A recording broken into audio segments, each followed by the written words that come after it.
Hey guys, and welcome back to the channel. Now, it's been months since we've last uploaded to the channel, so I wanted to jump in with something really cool and really interesting for you. Now, I said a long time ago I would do editing your photos on the channel, so that's what we're going to do today. We're going to be editing your Instagram photos on Lightroom. Now, if you do want to get involved in this series, you can go ahead and submit your photos to the email link in the description, but you must make sure you submit RAW files.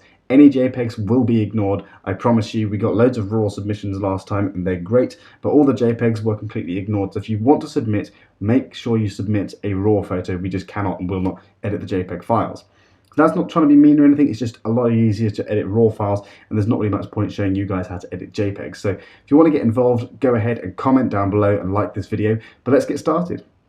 Now, this is the photo we want to start with today. You can see up here, this is just the Instagrammer, their handle up here, so you can go ahead and check them out on Instagram as well. So I'm thinking I'm going to start with this Zonda photo just because it's my favourite out of all of them. We have some landscapes which we're going to go through. We've also got this landscape which I really love, and I'm going to test that out as well in today's video. I don't want to waste your time, so we're going to jump in and we're going to get started. Now, this photo is taken on a 50mm 1/400th of a second f1.4 ISO 200 for those of you who are interested in the settings. Now, first thing I'm going to do is drop those highlights. I want to try and bring out some of the detail here. We are probably going to have to crop in just because I want to get rid of this sky. The highlights are very blown out. I'm going to crop in and just work on the exposure of the image to start off with. I want to bring out the detail in those shadows. Now, the idea of this image is I want to go for something that's really contrasty, slightly desaturated and focusing on the car. So the way we're going to do that is just drag up this clarity slider a bit. I don't want to do too much, but I do want to kind of, outline the lines of the car. Now, I'm just working on this dehaze tool because I am interested to see if it sharpens up the image and adds a bit more contrast. Sometimes it can really help, but I don't want it to look over contrasty because the car is quite dark. There are a lot of shadows in the car. We don't want to lose that detail. So again, I'm going to lift up the shadows, maybe drop the clarity a tiny bit, and in fact, I'm going to get rid of the dehaze because it's not really going to help. Right, now comes the fun part. Now, if you stay until the end, I'm going to work on the tone curve, which will really bring out the detail in the car, so stick around for that. But what we're going to do now is we're going to work on the colours. Now, looking around, I want to kind of make it like a warmer orange, so I'm actually going to jump back into the basics, and then we're going to work on each individual colour. So first of all, I like to work on the saturation so we can remove the colours we're not going to be working on, and then we can just focus directly on the colours we are going to be working on. So the reds, I'm going to desaturate a bit. We are going to come down to the greens. We're going to desaturate the greens and yellows an awful lot, just because I think they take away from the image. The greens and the trees aren't particularly important in the edit I'm going for. I'm kind of going for that really cool, grimy edit. Now, the blues, there aren't really many blues in this image, in fact, so we're just going to leave those alone. Purples and magentas, we're going to desaturate a little bit, and in fact, the oranges, I'm just going to boost those, and the reds, I'm actually going to boost those. Because we're going for that sunset vibe, it is quite important to get those warm colours in, but we don't want to overdo it. Next thing is the hues. So I'm thinking I'm going to drop the reds. It's really only working on the lights here. The oranges are going to be the important one. Now, if we go too low, you can see we're going to make it very pink. If we go too bright, it's going to make it green. So I'm just trying to work out the best position. I think I'm going to actually come back to the basics panel and just remove the purples from the tint, and then we can work on it here. Okay, right, so now we're going to jump down to the luminance sliders. We haven't really done much in the colours just because there aren't really many colours in this image. And then we're going to work on darkening the reds just so those lights stand out a little bit. The oranges, I want to brighten those up ever so slightly just to kind of bring our eyes onto the curves of the car. So you can see we've gone from here to here, brighter image. I think that's probably it. So we'll close up the HSL. Because there aren't many colours in this image, we're now going to work on focusing our attention towards this part of the image. So I'm going to have a go with the gradient slider. Now we've got two choices here. We can either brighten up the sky, or we can try and darken the sky. Now, I would ideally like to darken the sky, but the problem is the highlights here are blown out. So you might want to crop that out in a bit. So we'll drop the highlights like that. So what I've done there is I've desaturated the sky. We've added some haze into the image just to kind of blur everything out up there so that our eyes are kind of drawn down into the car. Not a lot else we're going to do with that one. Then we're going to get another gradient slider on the bottom, and this is really where we're going to darken things out because we want our eyes to be drawn into the car. So we're going to drop the exposure on the road. I'm going to drop the contrast. I'm trying to work out whether I should, I'm going to make the road a slightly colder blue, and then I'm going to drop the saturation, drop the sharpness, put some noise reduction in, and then drop the highlights and the shadows a bit more. Okay, so like this. Awesome. So if I now do before and after, you can see kind of how this image has changed. Kind of looking back at it, actually, I think I'm going to come on to this and just drop the shadows a little bit more, just to make the image a little bit darker. I don't actually want to see all the detail in the bottom of the car. I think it looks better with more contrast. So this is a very basic edit so far. There's not really much color grading we can do with this image, but the lighting is very soft, so we can kind of work on the lighting, which is quite good fun. Now the tone curve, I think, is really where this image is going to come to life. So we're going to work on adding in some contrast with this slider. I really want to crush these blacks just because I think it's going to make a really cool image. I want it to be slightly aggressive color grade just because the car is quite an aggressive car. I want it to be quite a powerful image. Now, you can, if you want to, add some fade in this image, which could work, but I think it might just remove some of the detail in this car. I'm just testing it out now. I'm going to add a tiny bit of fade. I'm going to brighten up those shadows a little bit there. Then we're going to work on the midtones. We're going to brighten up the midtones. Like this. And you can see how this really kind of begins to bring some life to the image. If I turn off the tone curve, you can see the difference it's made. I'm just adding in a load of contrast with this S curve we've created. The other thing we can do is add some fade to the highlights, which kind of makes them more grey. And again, I'm just really focusing my edit on the car here. So we're going to close the tone curve, close the HSL, and then come down to camera calibration, which is where we can go for maybe a sort of teal and orange color grade, which see what that does to the car. I think it's just making everything a bit too orange, to be honest. I'm not really liking the look of that. And realistically here, all we're doing is just playing around and seeing what sort of looks good with this image. So that is the before, that's the after. Let me know what you guys think of this edit. Okay, so we're almost done. One last thing I'm thinking is I'm actually going to come in, I'm going to crop this image, I'm going to focus more on the car. Let's see if we can just unlock that. I think really where this image comes into life is with the car, and any of that background to the other side of the car I think is slightly distracting, so we're just going to try and find a good composition for that car, like that, I think.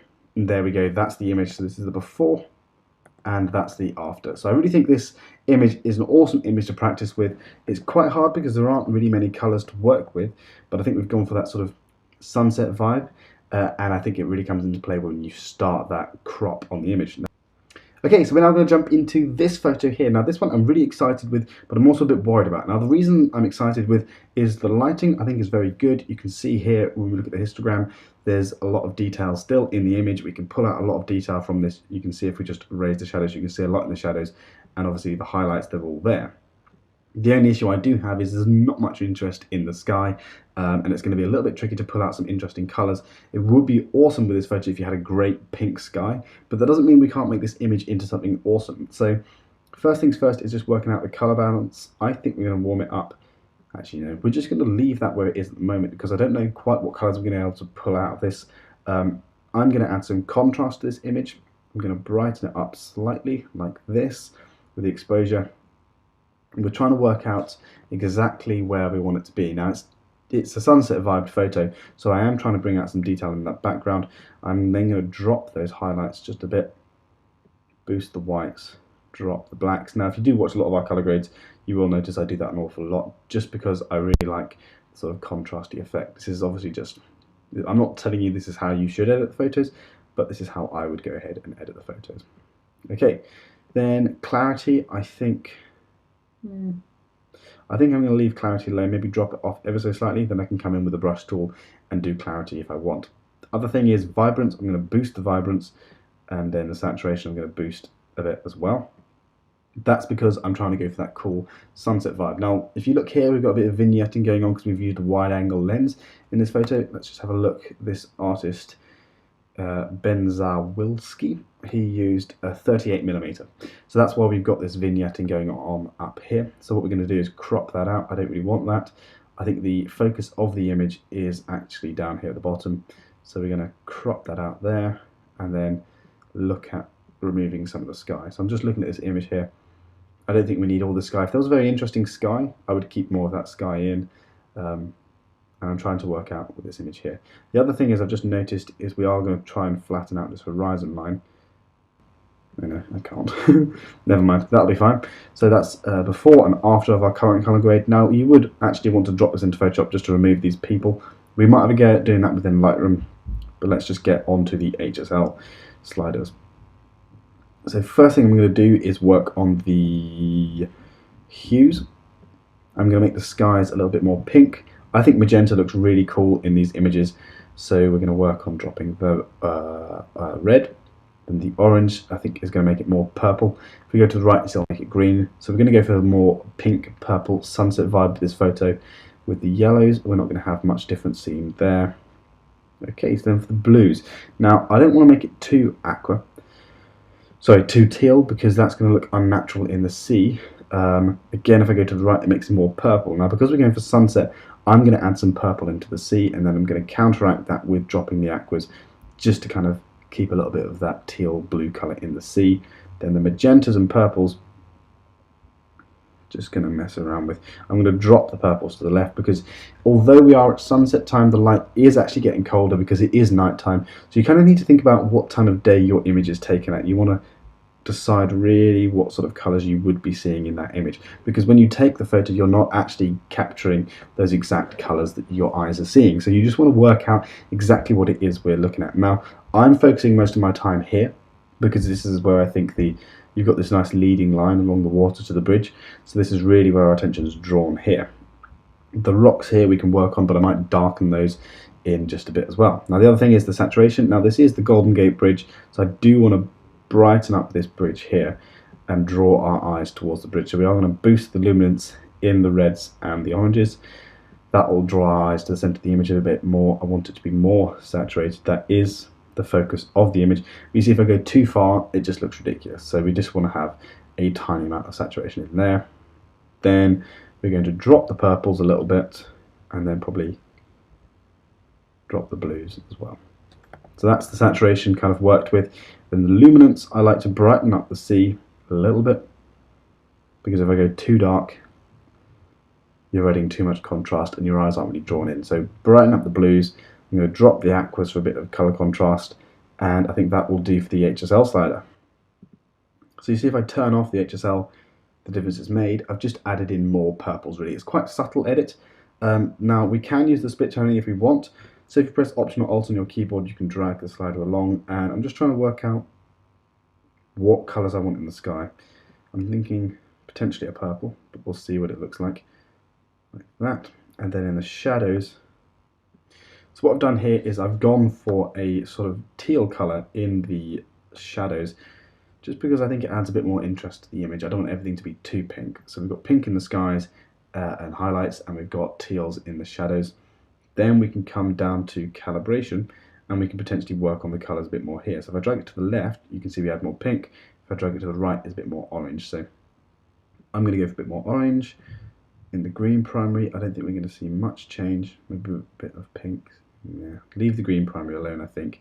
And then the blue primary, if I go left, it's going to add some more teal. If I go right, it's going to look a bit funky. So we're going to add in a bit more teal.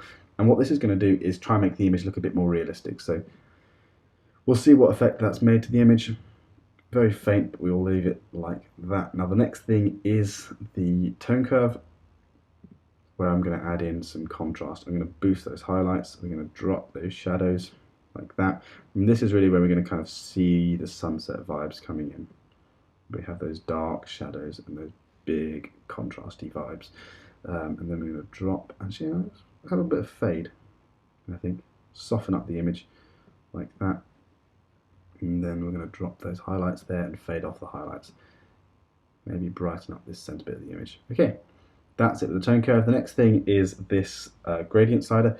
Now I want to just drag it in from the side like this, and the plan here is to just take away some of this contrast.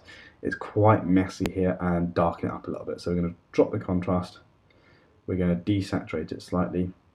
The idea here is because we've got these very tightly packed rocks, I really want our eyes to be drawn to this part of the image. So another thing you could potentially do if you wanted to is just crop out this right hand side of the image, just because that part there is the more interesting part of the image.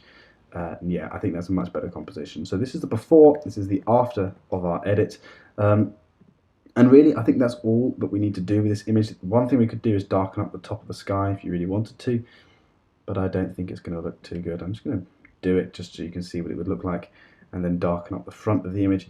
And the idea of this is just to kind of draw our eyes into the image. Now, some would say this is a slightly over-edited image, but with sunsets you can really mess around and do lots of different things. And here I'm just kind of working on the exposure. So that's the before and that's the after. Let me know what you think of this image. I personally love this edit. It's quite a subtle color grade, but at the same time it does bring out a lot of colors. I'm actually just going to zoom in and try and get rid of this man here using the healing tool. So we'll see what we can do. I'm just going to do it very quickly and just see what Lightroom can do. So this is the Golden Gate Bridge edit, and this is the car edit. Two very different edits. Personally, I think the bridge has turned out a bit better. This one I think I would actually redo. I would make it a little bit less orange. I'd probably get rid of this flare and lighten it up a bit more. But there you go. I hope you guys enjoyed this video. If you are interested in submitting your own photos, send them into the email down below. Interested in learning how to edit more, or if you're trying to become more of a professional in your photography, I have put together the ultimate bundle of everything you're ever going to need. So in this bundle you're going to have our advanced Lightroom training, which is going to go into a lot more detail than what we do in YouTube. It's going to break down why we do certain edits and how we do different edits. You're going to get access to all of our presets. That's all of our how to edit like presets.